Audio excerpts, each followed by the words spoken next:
Hi guys, I'm here in the Lee Meridian and I'm with Scott Friedman, the former president of the National Speakers Association of America. He's in Malaysia and it's a real pleasure meeting him. It's a real honor, and I'm going to interview him for a few minutes, and he's going to share his take on how to be a great speaker, his journey, and wonderful tips he's going to share with us. Stay on and learn as much as you can. Hi Scott, can you tell us a little bit about your career in speaking? What made you become a speaker and what makes you keep doing this after so many years? I started back in 1985. Cabot Robert, founder of the National Speakers Association, told me I had a unique style and I should be a speaker. At the time I didn't realize he said that to everybody. I'm glad he didn't, because who knows where I could be today. But I love sharing ideas with people. I value making people's lives better, and it's like a drug. It's a way to stay creative. It's a way to stay fresh. It's a way to stay sharp and make a difference in the world. So it's a wonderful, as I like to tell people, it's the perfect career to use as a tool to create whatever lifestyle you want to create, a chance to hang out with the people that you love, and a chance to make a difference in whatever unique way you want to make a difference in the world.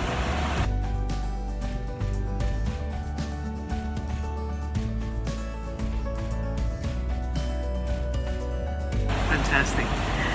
Scott, I know that your forte is humor, and I've seen you in action. You just rock. Thank you.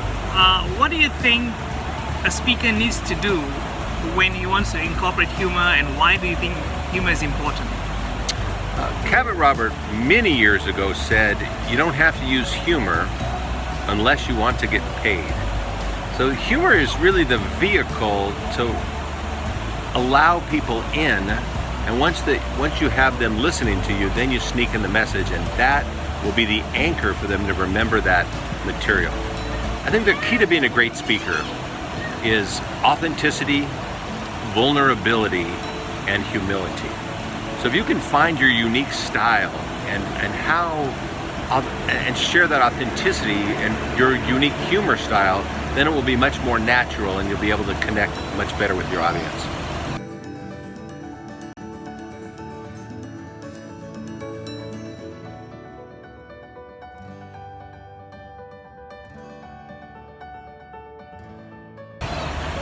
Do you think passion is important as for a speaker? Because, you know, the place is so crowded. If I speak on leadership, how do I stand out? What can make me unique? And how do I go about getting my message across to people that I have a different angle to it? Yeah, I don't think passion's important. Psych, no, of course it's important. No, you have to believe in what you do. You have to feel good about what you do. I mean, I think you need to bring your whole self. I mean, we just talked a minute ago about authenticity, vulnerability, and humility.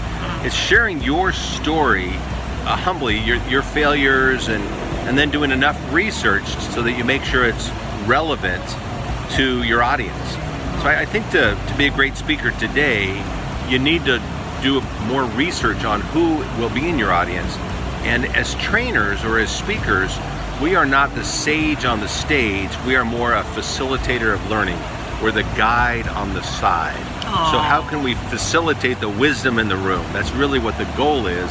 So to differentiate ourselves, how can we bring the most value? How can we tap into the wisdom that's in the room?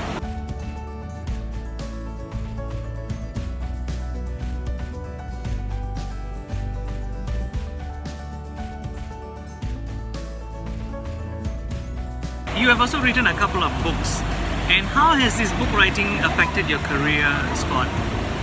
There's writers who speak, and then there's speakers who write. So I'm a speaker who writes. Really the only purpose of me writing books is to use as a calling card to get me into places that I may not be able to get into without that. So I do a lot of research, depending on the book, but I want to add relevant value. I want to be a good read, and I want people to pass that book on. But honestly, I'm not going to make money from my books, but it does give me the credibility I need to speak and command the fee that I do. Fantastic.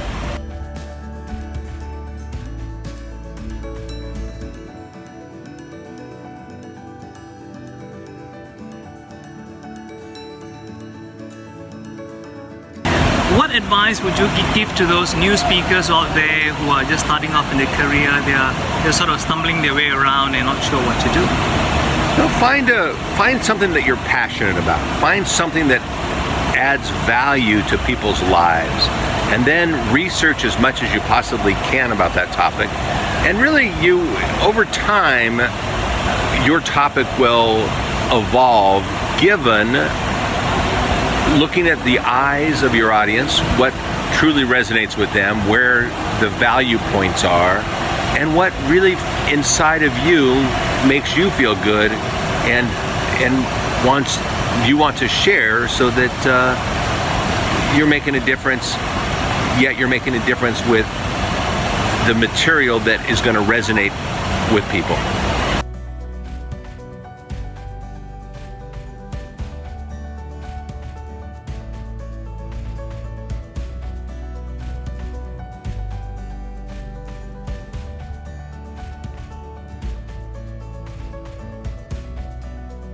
Scott, you have traveled so many countries and you have been to Malaysia so many times, and you're also doing some charity programs now. Tell me how this speaking career has affected you, and how did it put you on this charity thing, and can you just share a little bit about that? Well, I've been over in this part of the world. We are now in lovely Malaysia. You can see in the background. I'm going to put this up for just a second. We're here at lovely KL Central looking out from the Le Meridian Hotel.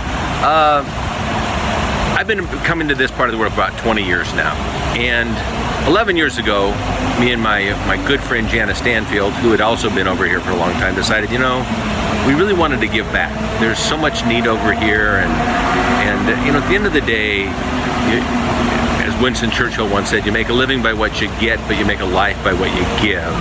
And so Together We Can Change the World started with 6 speakers traveling to 3 countries and doing seminars and raising money and awareness for some different causes, and we had such a good time. We created a foundation out of it, and now we've been doing it for 11 years. We just took our 20th speaker tour. We do 2 a year, and the goal is to raise money and awareness for causes that relate to the education, empowerment, and well-being of less fortunate children and women in 5 countries in Southeast Asia.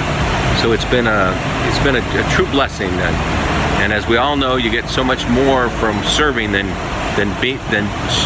from serving than you do from being served. And so it's been a wonderful joy in my life. Thank you, Scott.